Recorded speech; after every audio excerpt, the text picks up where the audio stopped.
जय तुलसी मैया की। सी विवाह कथा। तुलसी जी अपने पूर्व जन्म में वृंदा नाम की कन्या थी। वह राक्षस कुल में जन्मी। वह कन्या बचपन से ही भगवान विष्णु की परम भक्त थी और साधना में डूबी रहती थी। वृंदा विवाह योग्य हुई। उसके माता पिता ने उसका विवाह समुद्र मंथन से पैदा हुए जलंधर राक्षस से कर दी। वृंदा भगवान विष्णु भक्त के साथ एक पतिव्रता नारी थी, जिसके कारण उसका पति जलंधर और भी शक्तिशाली हो गया।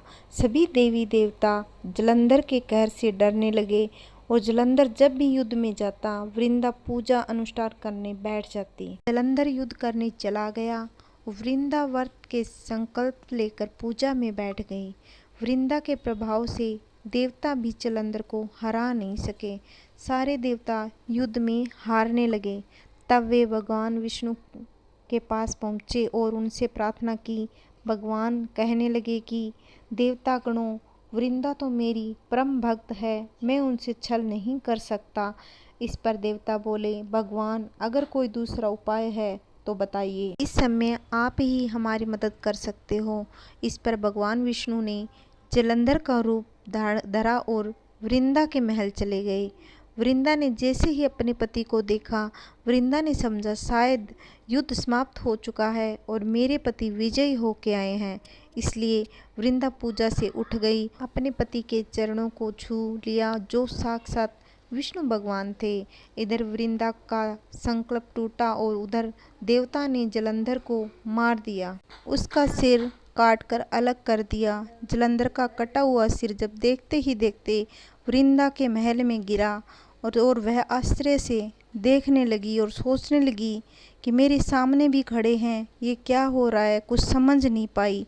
और भगवान विष्णु असली रूप में प्रकट हो गए, लेकिन कुछ बोल नहीं सके। वृंदा को जब सारी सच्चाई का पता चला तो वृंदा ने क्रोधित होकर भगवान विष्णु को श्राप दे डाला, उसी क्षण पत्थर के हो जाए, जिसके कारण भगवान विष्णु तुरंत ही पत्थर के रूप में हो गए, जिससे सभी देवताओं ने हाहाकार मच गया कि इधर वृंदा अपने पति का सिर लेकर सती हो गई।